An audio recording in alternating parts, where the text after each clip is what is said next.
Paul Rodriguez, what an honor and pleasure. I cannot believe I'm talking with you right now. Thank you, Manuel. Uh, so, I mean, I've grown up watching you with my family, and I mean, just multi-generations of fans that I've been around for a while now, you know. Right. And that note, so it's Clifford, right? It is Clifford. It's a great movie for the holidays. I think you know, there's so few pictures where you can take your kids and your grandma. You know, there's a little something for everyone. And you know, my granddaughter, she's 11 and she loved it. You know, she when I first did this movie was about in 2019, and she was younger, obviously, and she remembered reading the book, and she couldn't wait for this picture. But it crosses generations. I mean, who doesn't remember Clifford the Big Red Dog? It's a book that's been around forever. I mean, I remember it, and I'm an old guy now, you know. And they did a great job. I think you'll enjoy it. You know, I think you're right. They did such a good job, and not only portraying the dog, the lovable dog that we all love, but adding such a lovable cast also. Yeah, they did. So tell me what is it like on set to be, you know, there's Paul Rodriguez, obviously you, but you have David Alan Grier, you have Russell Peters, John Cleese, and Kean Thompson, and so many more coming together for a film. Well, like these guys, before the movie that we were friends. I've known them for years, you know, Peters and David Alan Grier. I've worked with him on several other shows, and you know, it was a lot of fun. You know, I mean, you felt guilty taking the money. I mean, go to New York, you're there for 2 months during the summer. You know, they put you up in a great place. You got room service. There's really nothing to complain about it. The weather was beautiful, and this is before the pandemic. So this didn't happen until after I came back to Los Angeles. But, you know, you got Rosie Perez, you know. Yeah. I think that there's a lot of people who are going to be surprised. You're going to say, oh, look at so-and-so. And, of course, with John Cleese, I worked with him before. I've known him before.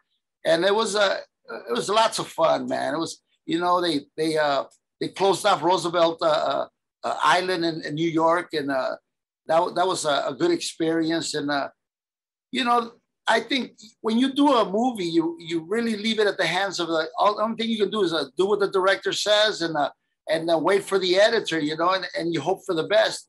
And I wasn't nervous at all, because when I saw it and I saw the people around me, I knew they're going to do a good job.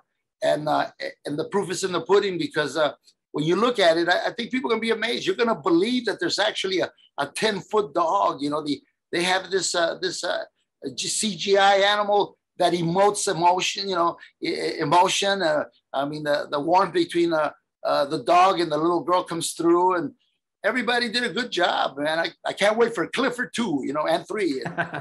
Well, I mean, definitely that's a possibility with how bright, how lovable, and how many countless stories there are with Clifford, especially establishing him here.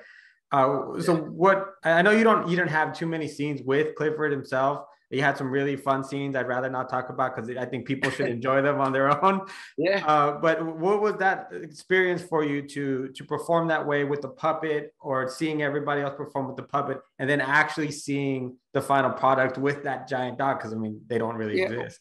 Well, they had these two guys that I think were from Cirque du Soleil. I'm not sure, but they were very skilled. You know, they were inside this kind of like a Chinese dragon, if you've ever seen a parade, you know, and they had the sticks, and you look at it, and there was a face. It wasn't Clifford.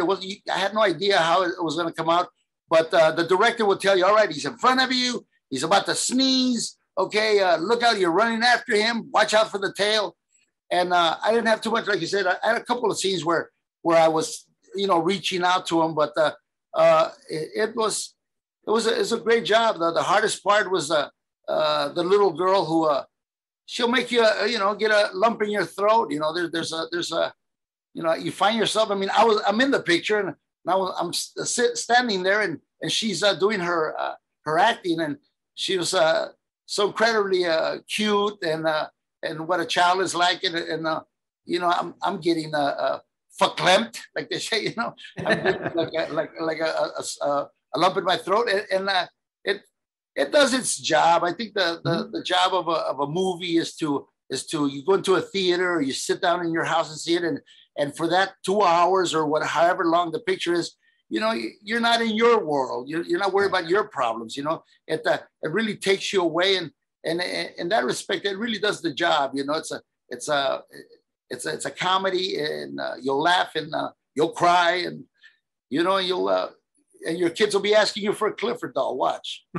That's not a problem. I've been trying to give those. I gave those books to my daughter. She's a little bit older now, so she's kind of passed them a little bit. How old is your baby? She's 11. She's gonna be 11 soon. Like my granddaughter, they'll go crazy over this. Yeah, it'd be fun to watch together. We enjoy it. Yeah. So the story of Clifford and Emily is about their friendship between, you know, a kid and their dog. I want to ask you, are you a dog person? And if so, what's your fondest memory with the dog, with the pet?